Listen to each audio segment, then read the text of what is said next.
Hi everyone, কি খবৰ আশা কৰো সকলো ভালে আছে মই এটা নতুন ভিডিঅ'লে সকলোকে স্বাগতম জনাইছো আপুনি যদি মোৰ ভিডিঅ'টো নতুনকৈ চাইছে আৰু চেনেলটো যদি সাবস্ক্ৰাইব কৰা নাই তেন্তে প্ৰথমে আপোনাক অনুৰোধ কৰিছো প্লিজ সাবস্ক্ৰাইব কৰি দিব এই ভিডিঅ'টো দ্বাৰা মই মোৰ নিজৰ মানে অভিজ্ঞতাৰ পৰা আপোনালোকক দুটামান কথা ক'ব বিচাৰিছো আশা কৰো ভিডিঅ'টো শেষলৈকে চাব নিশ্চয়কৈ কিবা নহয় কিবা এটা মানে নতুন বা কিবা এটা ধাৰণা আপোনালোকে ল'ব পাৰিব ঠিক আছে ভিডিঅ'টো ষ্টাৰ্ট কৰিছো এতিয়া যেহেতুকে বিএডৰ এন্ট্ৰেন্স হ'বলৈ গৈ আছে আৰু বিএ যেটো ফাইনেল 6 সেমিষ্টাৰৰ ৰিজাল্টটো ঘোষণা হৈছে যদি এতিয়া মনত ডাউট হৈ আছে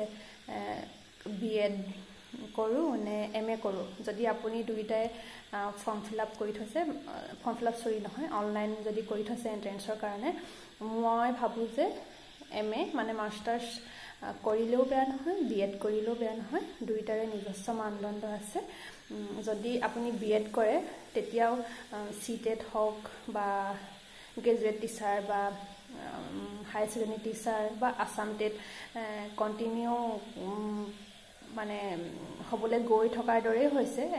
যেহেতুকে অসম চৰকাৰে কৈছে শিক্ষা বিভাগত মানে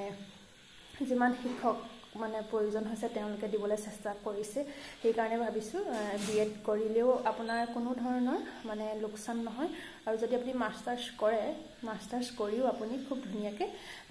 নিজৰ যেটো আনুষ্ঠানিক শিক্ষা আগুৱাই নিব পাৰিব মানে মাস্টাৰ্স কৰাৰ পাছতো আপুনি বিএড কৰিব পাৰিব এতিয়া যেহেতুকে বৰ্তমান শিক্ষকৰ মানে নিৰ্বাচন যেটো প্ৰক্ৰিয়া তাত একাডেমিক মানে বিশেষকৈ সিটেটৰ কথা কৈছো যেটো ইউপি বুলিয়ে নহয় আৰু প্ৰত্যেকটো শিক্ষকৰ নিৰ্বাচনীতেই দেখা গৈছে যে একাডেমিক মাৰ্কসটো অকনমান কমকে গুৰুত্ব দিয়া হৈছে যেটো ধৰক টেটকাম ৰিক্ৰুটমেন্ট টেষ্টৰ মাৰ্কসটোৰ ওপৰত বেছি গুৰুত্ব দিছে সিটেটৰ মাৰ্কসৰ ওপৰত বেছি গুৰুত্ব দিছে সেই কাৰণে মই ভাবো যে আপোনালোকে খুব ধুনিয়াকে পঢ়ি যাওক মাস্টাৰ্স কৰি যাওক বা বিএড কৰি যাওক কিন্তু যেটো মেইন টেট পৰীক্ষাতে আপোনালোকৰ নিজৰ পাৰফৰমেন্সটো খুব ধুনিয়াকে মানে আপোনালোকে যদি দেখাব পাৰে চাকৰি এটা পোৱাটো সুনিশ্চিত এইখিনিতে মই এটুকে ক'ব বিচাৰিছো যে মাস্টাৰ্স কৰাৰ পাছতো বিএড কৰিব পাৰিব বা মোৰ এজ বেছি হ'ল বা মোৰ ড্ৰবেক হম নেকি এনেকুৱা ধৰণৰ কোনো ধৰণৰ প্ৰবলেম মোৰ বুধেৰে আপোনালোকে ফেস কৰিব নালাগে কাৰণ কেলে সিটেট হৈয়ে থাকে বছৰেকত দুবাৰ হৈ থাকে আৰু এতিয়া ৰিসেন্ট জিটিপি পাতি গৈছে আৰু ধৰক পোষ্ট বিলাকো ওলাই থাকে তেনেকেও আপোনালোকে যেহেতু এটা কম্পিটিশনৰ সময় হৈছে দুবছৰৰ পিছতে বা এবছৰ পিছত বা 3 বছৰ পিছত যদি বিএড কৰে তেতিয়াও আপোনালোকে খুব ধুনিয়াকে শিক্ষকৰ যোগ্যতা অৰ্জন কৰিব পাৰিব আৰু যদি মাস্টাৰ্স কৰে মাস্টাৰ্স কৰি যদি বিএড কৰে এমএড কৰিব বা নেট স্লেট লগাই কলেজত দিব পাৰিব সেই কাৰণে মই কৈছো দুধুৰ মুধুৰ মানে যেটো মানে ধৰক কি কম আৰু যেটো মনত কোনটো কৰো মানে খুকুজা যেটো যদি লাগি আছে তেনে খুকুজা নেলাগি খুকুজা মানে ধৰক খুকুজা নলগাকৈ আপোনালোকে পঢ়ি যাওক যদি বিএডত সিট পাইছে বিএড কৰক আৰু যদি মাস্টাৰ্সত সিট পাইছে মাস্টাৰ্স কৰক দুইটাই মোৰ বুধেৰে ইকুইভ্যালেন্ট হৈ আছে একদম ধৰক বেষ্ট আৰু দুইটাই হৈ আছে কিছুমানে কয় মই বিএড কৰো নেকি কিছুমানে কয় মাস্টাৰ্স কৰো নেকি দুইটাই কিন্তু দে ইম্পৰ্টেন্ট যেটোতে আপুনি সিট পাব হেতুতে কৰিব আৰু মই নেক্সট ভিডিঅত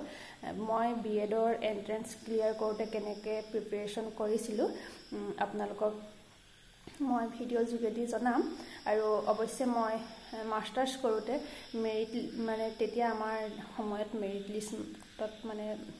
মোৰ নাম আহিছিল তেতিয়া আমাৰ এন্ট্ৰেন্স লোৱা নাছিল মাৰ্কসৰ ওপৰত ডিপেন্ড কৰি মানে সিলেকশন কৰিছিল সেই কাৰণে মানে এমএ এন্ট্ৰেন্সৰ ওপৰত মোৰ কোনো ধৰণৰ তেনেকুৱা অভিজ্ঞতা নাই বিএড এন্ট্ৰেন্স সম্পৰ্কে আপোনালোকক মই এটা নতুন ভিডিঅ দিবলৈ চেষ্টা কৰিম সেই কাৰণে কৈছো দুইটা মানে খুব ইম্পৰ্টেন্ট বিএড কৰিলেও আপোনাৰ লছ নহয় আৰু মাস্টাৰ্স কৰিলেও লছ নহয় আৰু